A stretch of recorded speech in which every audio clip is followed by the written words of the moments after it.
Hello, this is a free video. If you have paid to watch this video, then you have been scammed and you should ask for a refund. You can watch this video and more on my Yoku channel at i.yoku.com/elite English training. Hello and welcome to this sixth and final video in the series looking at the TOEFL reading section. In this particular video, we're going to be looking at the read to learn question and review the previous 5 videos. As we looked at on the previous videos, there are 10 question types. In the last video, we looked at the last 2 question types, which were simplifying the meaning of sentences and inserting sentences into the passage. In this particular video, we're going to be looking at the last 2 question types, select summary information and complete a schematic table. Before we begin, or before we go any further, please make sure that you've skimmed through the entire reading passage before continuing with this tutorial. The link to the PDF of the Quick Prep download is available in the description of this video. It's the official Quick Prep package that is provided by ETS, who are the people who administer the test. Now, the read to learn question is a relatively new addition to the TOEFL reading section. Generally, these are worth the most points.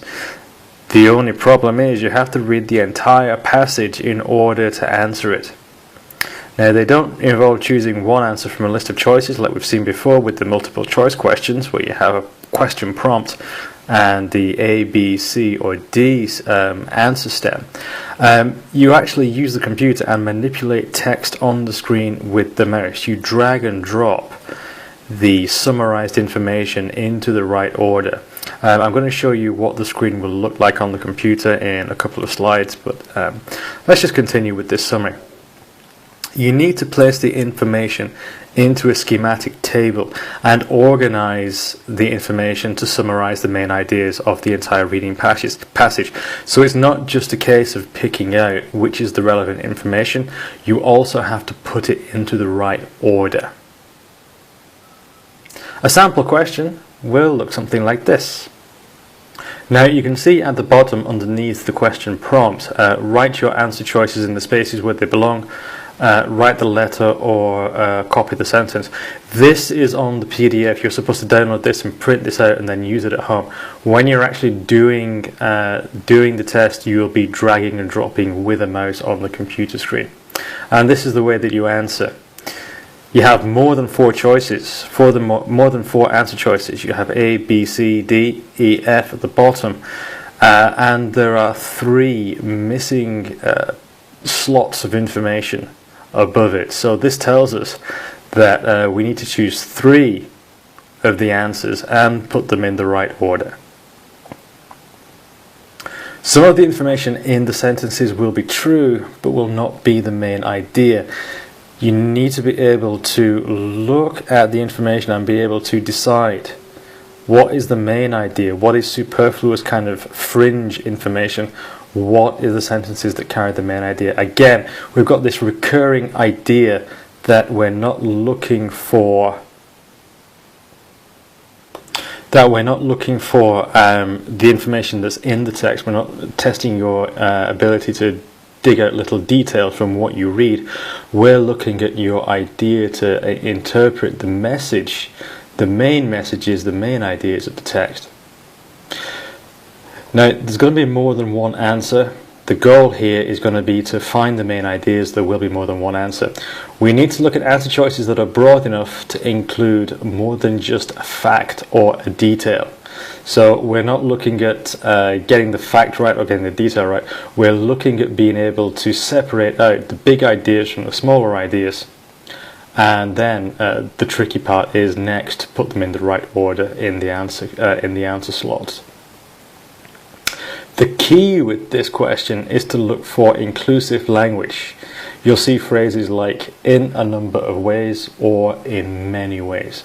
So let's have a look at the choices that we've got here. It's quite an overwhelming bit of information, but we'll go through all the answer choices together.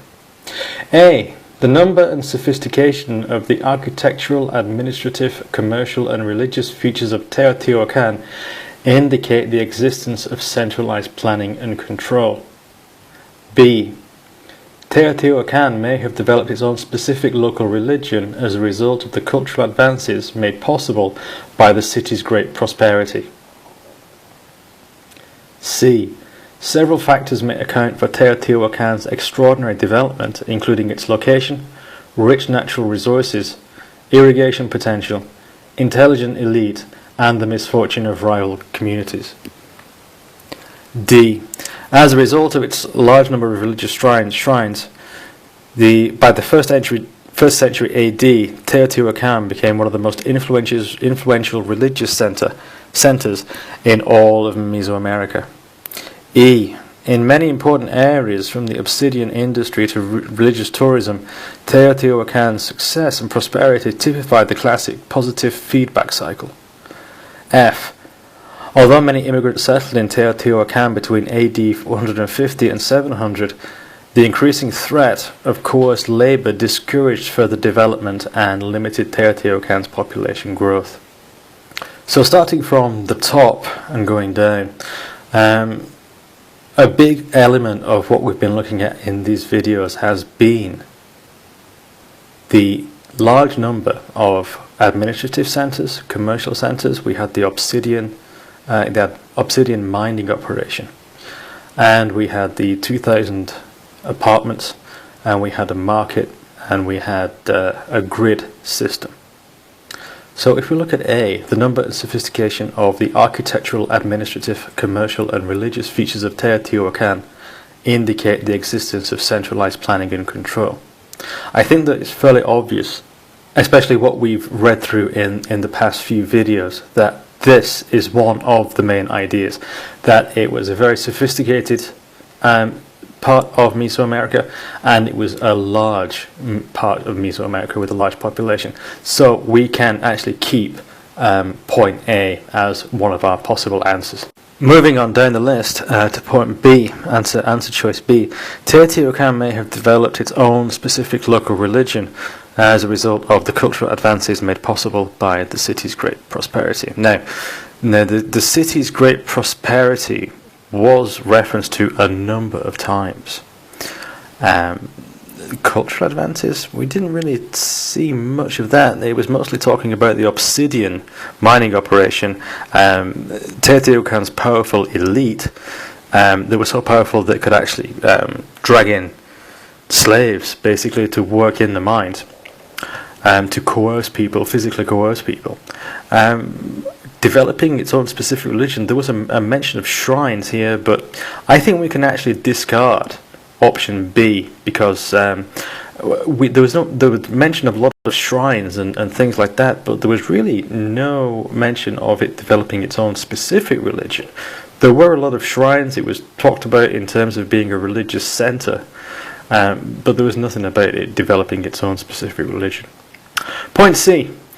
Several factors may account for Teotihuacan's extraordinary development, including its location, natural resources, irrigation potential, intelligent elite, and the misfortune of rival communities. Now, going backwards on this list, we can almost see pretty much that this is something that we can keep. The misfortune of rival communities, natural disasters, was something that was specifically referred to. If you've seen the previous videos, you'll remember that natural disasters was mentioned, and then more specifically volcanic natural disasters were mentioned. So the misfortune of rival communities has definitely played a part here. This part's true. Looking further back, the intelligent elite, well, we definitely had a very powerful and ambitious elite that was mentioned. They were willing to, they'd recognized the potential of forcing people to come and work in the obsidian mining operation, and they had established quite lucrative trade routes with other communities selling this obsidian. So I think that we can keep intelligent elite. Irrigation potential, I think this goes with the first point, location. The potential for well irrigating your fields and having enough grains to feed everybody is pretty much tied in with this idea that it was a prime location. It was, I think, looking back towards some of the maps, we can see how well it was located, which definitely helped the economy. And the rich natural resources, well, they were able to use the obsidian that was produced by the local volcanic activity, and they're able to mine it and sell it. But they were lucky enough not to actually be destroyed by the volcanic eruptions like Quilquilco was. So all these things come together. I think there were a couple of things that we may have skipped over that you might not remember, but I think that for the vast majority of the time, we can pretty much keep option C. Option D, as a result of its large number of religious shrines, by the 1st century AD, Teotihuacan became one of the most influential religious centers in all of Mesoamerica. Now, it was this thing about the number of religious shrines has actually been mentioned. It doesn't actually mention in the text that as a direct result of having a lot of religious shrines, it became an influential religious center. It became a very powerful center. It became a very economically rich area. But it never actually became a religious center. I don't think we've read about that anywhere. There were a large number of religious shrines, but in any prehistoric or any kind of prehistoric kind of community like this, then you're going to get, when people get rich and they have a very good life, then they're going to build a lot of shrines because they're going to want to thank whichever people they worship. So I don't think that A actually leads on to B here. I don't think that as a result of its large number of religious shrines, it did become an influential religious center. It became a religious center mainly because of the large number of shrines, but it wasn't very influential. So we can get rid of option D.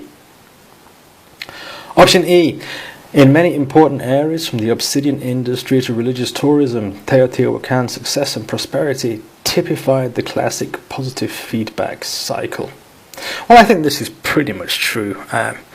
You can see that there's people are getting richer, and then people are getting more people in, the population's getting bigger, the elite are getting more powerful. I think we can see a definite cycle here that lots of different areas in the actual culture of Teotihuacan are actually developing quite rapidly and quite fast. People are getting richer, more people are coming in, the population is getting bigger, more trades coming in. So I think it's fair to say that it does actually typify this classic positive feedback cycle where the rich get richer, essentially. So I think that we can keep option C. And if we go back to C, option F, although the immigrants settled in Teotihuacan between AD 150 and 700, the increasing threat of coerced labour discouraged further settlement and limited Teotihuacan's population growth. Well, there was no real threat of coerced labour. There was no discouragement. Even if people were forced to go and work there, then they didn't really... I don't think they felt bad about, well, they may have felt bad about working there, but I don't think it limited Teotihuacan's population growth. I don't think there was an increasing threat of coerced labour. I think people got richer and richer from the coerced labour. So we can quite happily get rid of option F, which leaves us with 3 answers that we're going to choose from: A, C, and E. And I think that if you look through, then they go through from basically the most specific at the top, where we start talking about architectural, administrative, commercial, and then we go down and the language gets more and more vague. Actually, just in E, it just says in many important areas. So it oftentimes looks like you're going to be writing a summary, but the summary is going to include a summary as well. So it will go from the most specific to the most general. The most general statements that we can make as you go down. So the test is designed to help you understand the reading material. This is an important part. This is an important thing to remember, that you're not being asked detailed questions or to extract vague facts that are hidden away in a paragraph at the bottom somewhere, using vague language or kind of back to front language or tricky language. The test is designed to help you understand the reading material. The idea of this reading test is to get a deeper understanding of the reading material. So as you go through it more and more, you will actually get a deeper understanding of what you're reading through. That means that by the time you reach the end, By the time you reach the last question, the read to learn question, you will, or you should have, read the passage at least twice. And it's important to remember that every question helps you understand the text. Even the final read to learn question, you're not home and dry yet. You still have things to learn about. You have to actually be engaged in this. You can't just go through it and expect a memory test. That's not how this works. It's testing your understanding of the text. You have to pay attention when you're reading it. You have to focus. Now you can use your understanding of the reading at the end of the test to help you proofread your answers for previous questions. So you can use this knowledge, and you're given a chance to actually go back and check your answers to see that see if there's anything that you've missed. Take the opportunity to do this. Don't just say, well, I've done it, I'm finished, I can go home. Make sure that you've answered every question, and make sure you've reviewed every question and checked every question that you've answered to make sure that you've given what you believe is the right one. So just to wrap up this short coverage of the read to learn question, you're required to look at the reading as a whole and identify the main ideas. They're not asking you for small details hidden away, they're asking you to identify the main ideas. Fill out a schematic table, fill out the summary chart. Answer choices will include the main ideas from the reading. So you should have read it more than once. You should have a deeper understanding of the reading by the time you get to this question.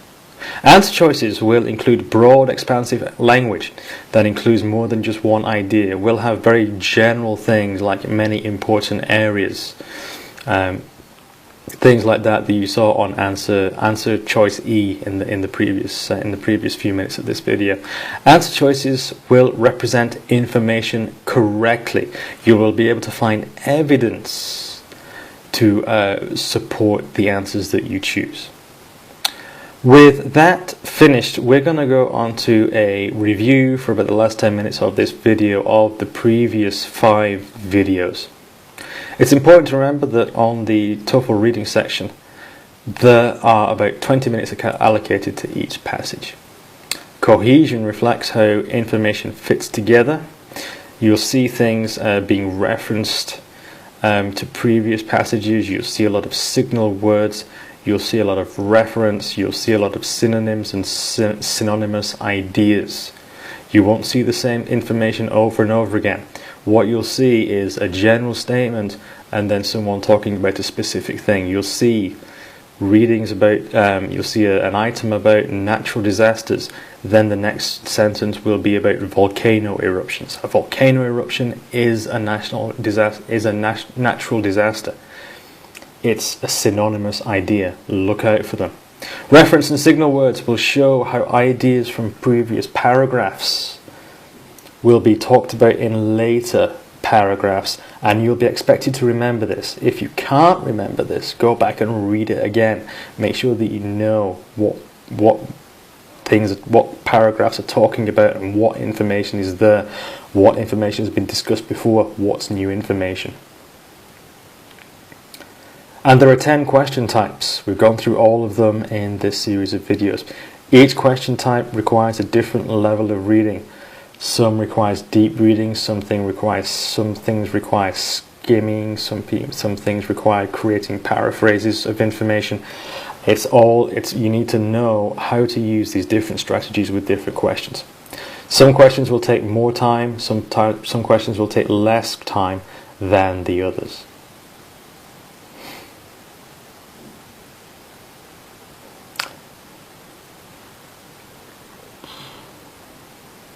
In terms of general strategy, skimming is something that we talked about at the beginning of this series. Skimming involves moving quickly through the text to get the basic idea. Signal words are used to show the organization of the text. You need to skim the text during the first 3 to 5 minutes.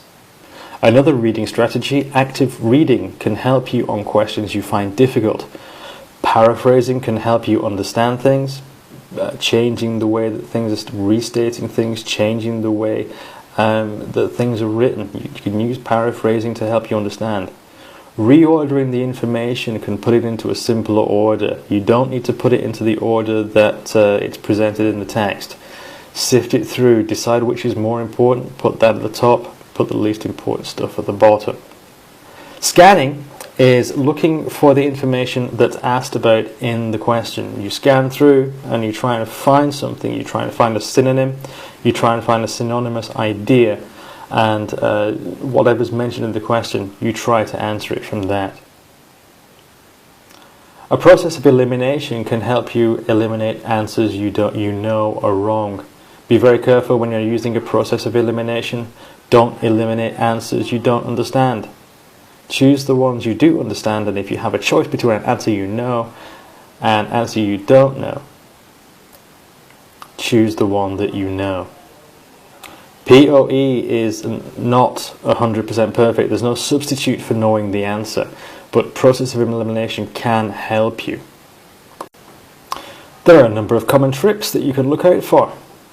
Using language directly taken from the text, answers that put the information in the wrong order, confusing facts and details from the text, and synonymous language is often used in the correct answer choice.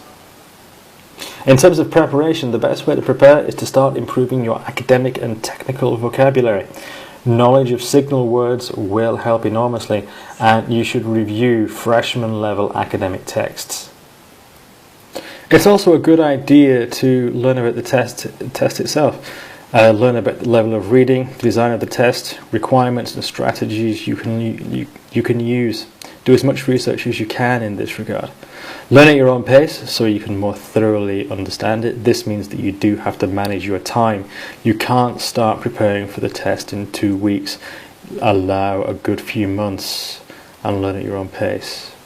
Focus on understanding the text. Focus on getting the general idea and then looking at further details from the text. Don't be overwhelmed by all the technical and academic vocabulary that will be on the reading. Improve your vocabulary and overall content knowledge. This means a lot of free reading. Don't go to a lot of classes that ask you questions about a certain text. Go out, buy a book, buy a novel, buy a book on something you're interested in. Read the news. Just get as much exposure to English as you can. Make test prep part of your study routine. Get hold of some books that have past papers. This is always a good idea. Get hold of some books that have past papers. Date them, date your answers, and track your progress using the dates.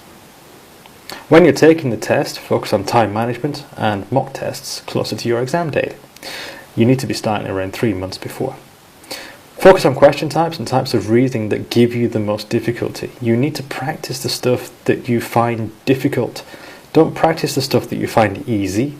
You already know that's easy. You already know you can do that. Look at the stuff that is giving you the most problems. You need to practice those. Take a practice test 1 or 2 months before you take the real test.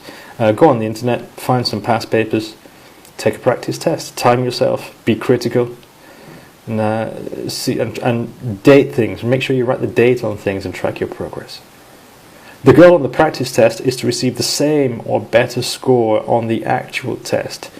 So use the scores, look where your weak points are, practice those, spend more time on those than the ones you get high marks on. And you can look on the ETS website itself.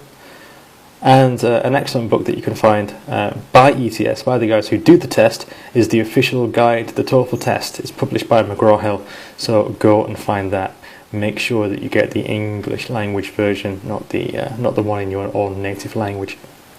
Well, that marks the end of this particular series of videos. I hope you found them helpful.